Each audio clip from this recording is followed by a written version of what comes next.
America, home of the brave, land of the free, and playground to some of the dumbest people on the planet. Packed to the rafters with cretinous criminals, pea-brained policemen, disastrous drivers, and meat-headed morons. You're about to see some of the stupidest America has to offer. They may be big, but they sure ain't clever. This is America's Dumbest.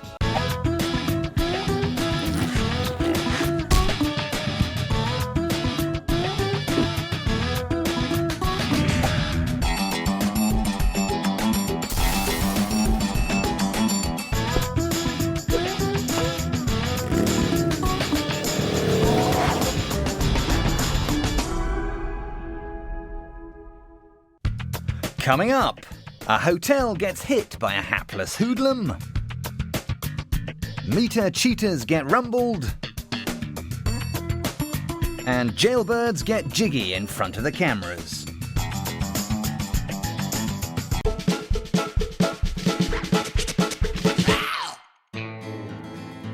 The cops have been called to a child daycare center in Austin, Texas. A game of Power Rangers must have gone way out of hand. Not exactly. A naked man high on backyard pharmaceuticals is trying to break in while two plucky mums fend him off. As soon as this cop arrives, she's got her taser out at the ready, and she shoots the whole load into him. Everyone, you have one tase on the ground. I need you at 1018. Stay down! Stay down! Stay down! I will, but you're gonna have to stay down! But in an act of gross stupidity to rival his naked rampaging, she doesn't cuff him when she has the chance, and he's soon pulling the cables from his body. Stop it! Stop it! Quit it! I need unit 1018. 1018. Unable to break the door down, he turns his attention to the female cop. She's made several calls for backup, and just in the nick of time, help arrives. One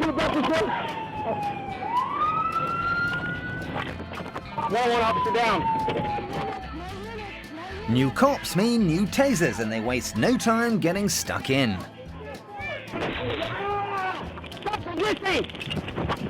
The naked man, who has nothing more dangerous than a flailing ding-a-ling, quickly succumbs.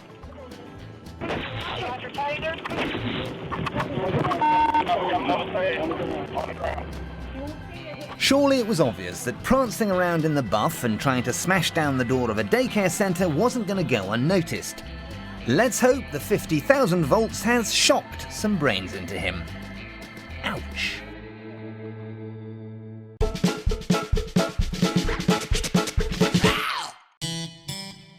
Pinhole cameras, usually conspicuously hung on the wall in the facet of a cheap-looking clock or strange ornament of a cat with one boggly eye.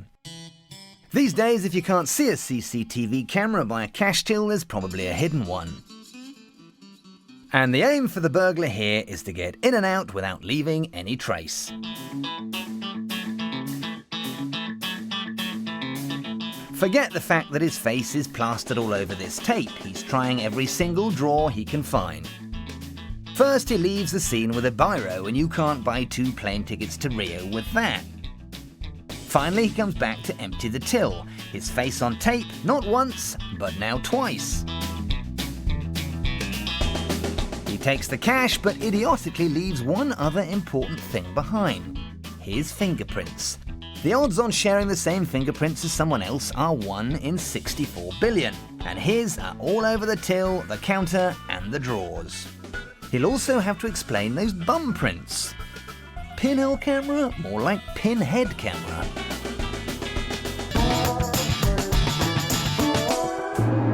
I've been framed!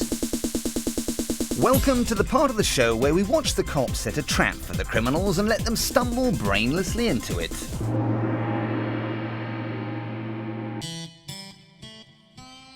Parking meters are great. They're like piggy banks we can all put money in so other people can spend it. But not everyone in America is happy paying the extortionate 25 cents they have to pay for all-day parking. And cops with absolutely nothing better to do are clamping down. It seems that so many people are cheating the meters that local councilmen are light in the pocket and having to go without their private lap dances. So how are so many people cracking these state-of-the-art payment devices? They're poking them with lolly sticks. This huge bearded man is about to save himself 5 cents and get himself quite aroused in the process. But it seems in this city of cheapskates, everyone is in on the trick. When a person and a parking meter love each other very much, they make free parking. This guy's showing his girlfriend exactly how he likes his meter to be pumped. And now he's showing his friend. You see, you get your stick out, you stuff it in the hole, and, well, you get the picture. But it's not completely free from risk. If the council catch you, they take your car. The dumb award here goes to the makers of the parking meter for failing to realise it doesn't actually matter what you put in their slot, the meter racks up anyway.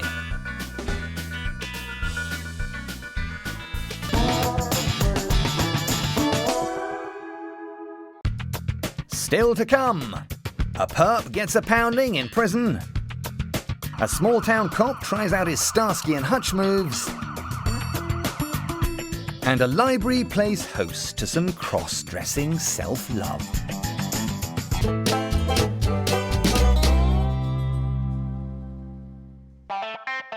We all know about knocking one out, but what about knocking one off?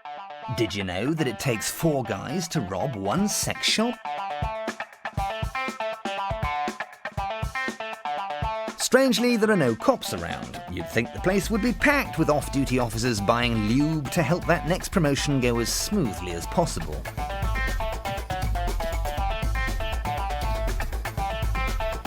As the ringleader prowls around herding up perverts with his shotgun, his buddies browse the store for some extras. What do Chicano gang members like to party with? A big fake vagina? A fat granny blow-up doll? Or maybe a big rubber bum to remind them of those 9 idyllic months in the state pen? Nope, as the guy in the white shirt clears out the till, the big bald guy is still off camera perusing the shelves.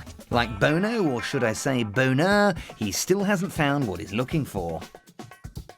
What can you nick from a sex shop that isn't going to look really embarrassing when presented in evidence later? Because you know your mum's going to be in that public gallery.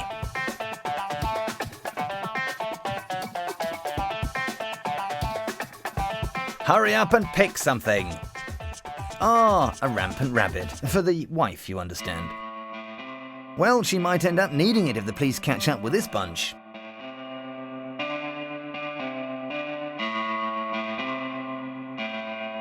As the shop owners cautiously move to the door, the robbers have already cleared off. No doubt to a petrol station to steal some batteries for their new toy. The staff wander around seemingly not too bothered by the robbery, which all goes to prove you can steal a man's money, but as long as you leave his pawn, he'll be quite content.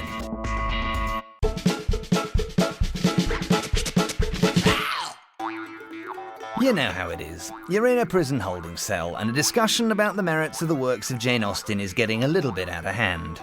This huge gang leader is apparently an avid Pride and Prejudice fan, while the little white guy in the holding tank on a simple traffic violation is pushing his views on Northanger Abbey a little too firmly. This can only be settled one way. The gang leader says it's satire and starts to punch his lungs in. Like all intellectual debates, it evolves into someone hitting someone else with a shoe, a technique especially common in the debating halls of posh schools across Britain.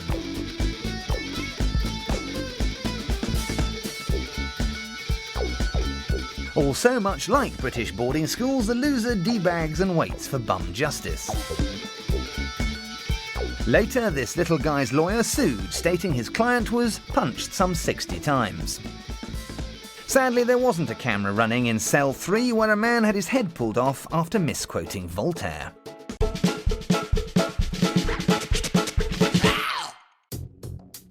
Petrol stations are always covered with warning signs saying no smoking and no naked flames. People filling their cars up should be in no doubt how to behave. But what happens when the driver coming to fill up can't read? No, this isn't a Buddhist anti-war protest. Some Burke in a truck has sparked up a fag and set himself on fire. You see, dumb people tend not to read signs. They also don't seem to know that funny petrol smell in a petrol station is actually petrol. After a while, some nearby cops realise that this human torch, rather than simply being an amusing spectacle for the passing motorists, might actually become more of a hazard if combined with the rest of the contents of the gas station. Eventually they do put him out, but his third-degree burns will be a lasting reminder, if indeed he needed one, of the importance of learning to read.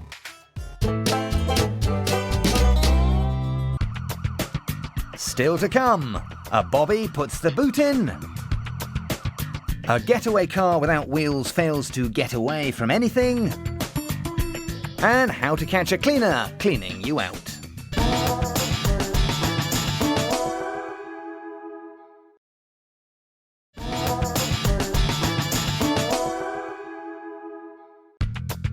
Coming up, lawmen light up this lawbreaker with 50,000 volts.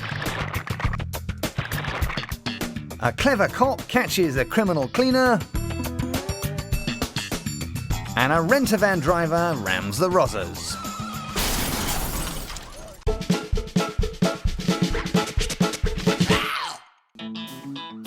The suspect in the SUV here has led the feds on a long, high-speed chase, and they're very cross indeed. So mad, in fact, that this cop has lost it.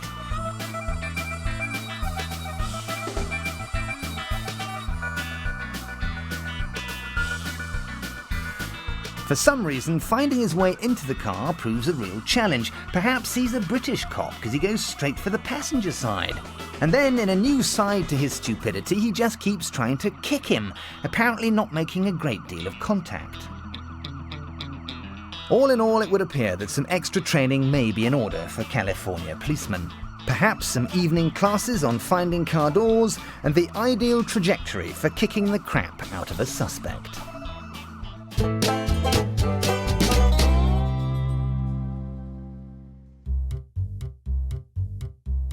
Libraries are filled with lots of quiet, private spaces where you can sit, reflect on the world, have intellectual thoughts, and read. Perfect for old ladies who need a quick breather. Or at least for old men dressed as old ladies. Yes, this library seems to be having a strange effect on our octogenarian cross-dresser. We can only hope he's in the architecture section. One might get an awful fright if they stumbled across a large erection anywhere else. He might consider moving to the botanical sciences section and picking up a good book on wood. What started out as something a bit subtle soon turns into a full-on jostle derby. Not bad for an old geezer. Most of us barely last long enough to reach for a jazz mag. So here he is, happily tugging away in drag in a library. One can only presume he's just been in the novels, flicking through a particularly steamy chapter from Mills and Boon. Now, with stockings on display and splayed all over the shop, he gives himself one last polish before he finally finishes.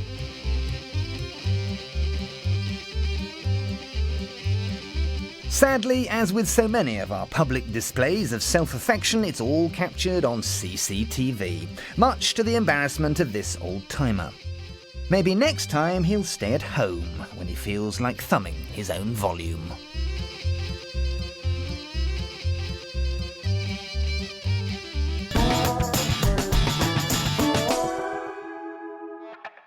We've all got a mental image of the dregs of American society. They have that vacant, dribbling expression which tells you instantly they have the IQ of a worm. So it's no surprise that the drive-through has been such a roaring success over there. No exercise to be done, no complicated route from the car park to figure out, and DIY stores are jumping on the bandwagon.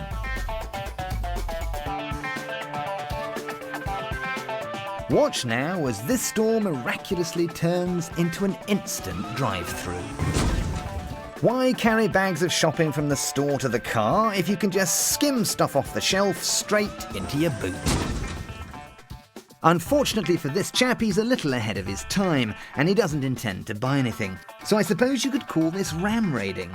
Possibly a little excessive for some MDF and a staple gun.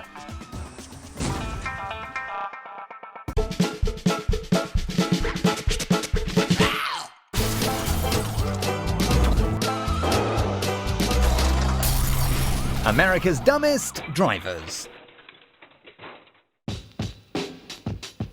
This is Brevard County, Florida, and a felon is, just for a change, fleeing from the cops. But what this guy is doing differently from every other running man is that he's decided to drive a car without wheels, hence earning his place here. Starboard 2 miles south of the county line approximately. He stopped in the road again.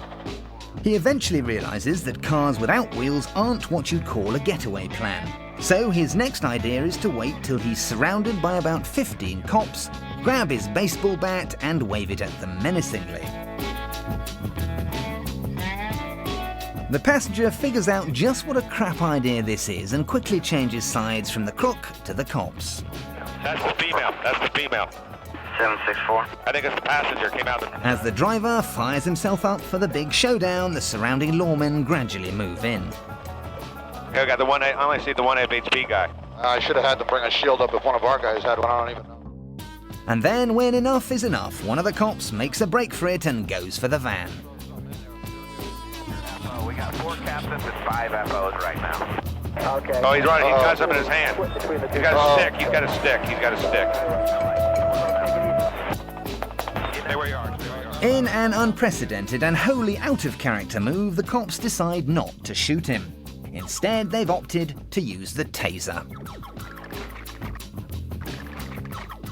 And down he goes. Time now to sit and reflect on what happened and perhaps make some notes on sensible getaway plans. And do take notice of the rabid police dog slobbering next to the suspect, just dying to show him what could have been.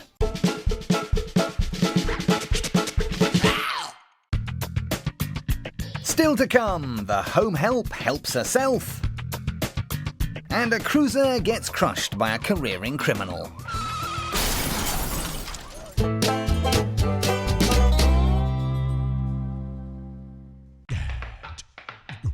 Now here's a good example of lack of forethought. This lady is a cleaner, called in by the owner of this house to help out while they're at work. And in their absence, she's been helping herself to their prescription medication and loose change. Now it's time to let you in on some information that the maid knows already. The house belongs to the local chief of police, so now we know that, hands up who can spot the really silly mistake in the maid's actions. As soon as the high-ranking officer realised that pills and pennies were going missing, he set up CCTV cameras above his dresser. Half suspecting that his 13-year-old son had developed an addiction to his mum's HRT pills, the cop was surprised to find that it was the home help that was really cleaning up. And after filling her shoes with the loose change, all that's left to do for this maid is to saunter out jingling and jangling like she's got a foot trapped in a tambourine and wait for the police to arrive at her door. And the moral of this story: don't try and clean out the chief of police, because you'll never get clean away.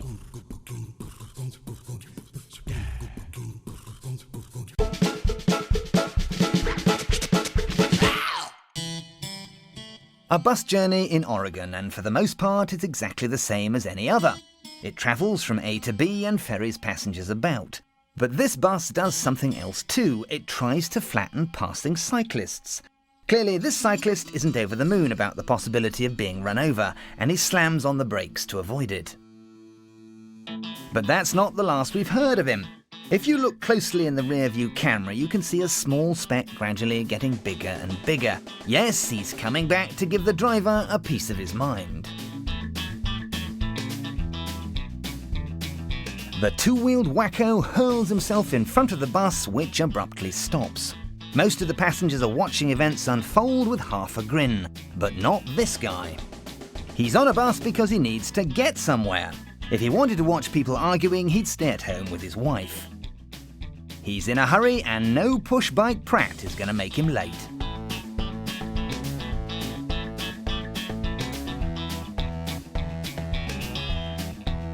So a brief cyclist kicking later, and the bus and its pushy passenger are back on their way. And with a hippie back where he belongs, the guy who just gave him a pounding can make his appointment at the Fight Back Anger Management Institute.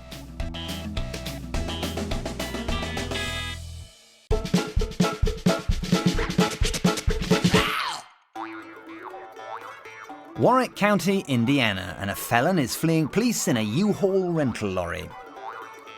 And then he does something fairly stupid. You see, cops hate it when you try and kill them, and the petrified felon, having a record as long as your leg, knows when it's best to hit the dirt and make like a bag of potatoes.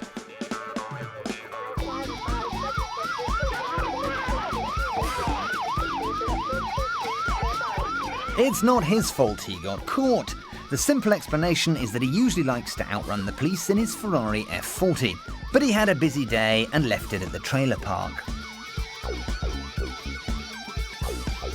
Yep, life sucks, and it's a shame, because when he really needed to make like Burt Reynolds and juke around this cop car,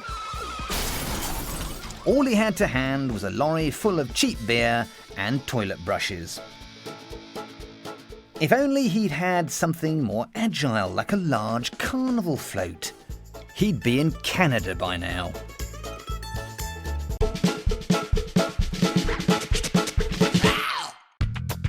Time now to choose the thickest of the thick. We had a felon fleeing the fuzz in a car with no wheels. We saw a criminal kicking the crap out of his cellmate in full view of the cameras. And we had a light-fingered lawbreaker lifting loot from the hotel lobby. But nothing quite compares to this cleaner cleaning out the chief of police. You are America's dumbest.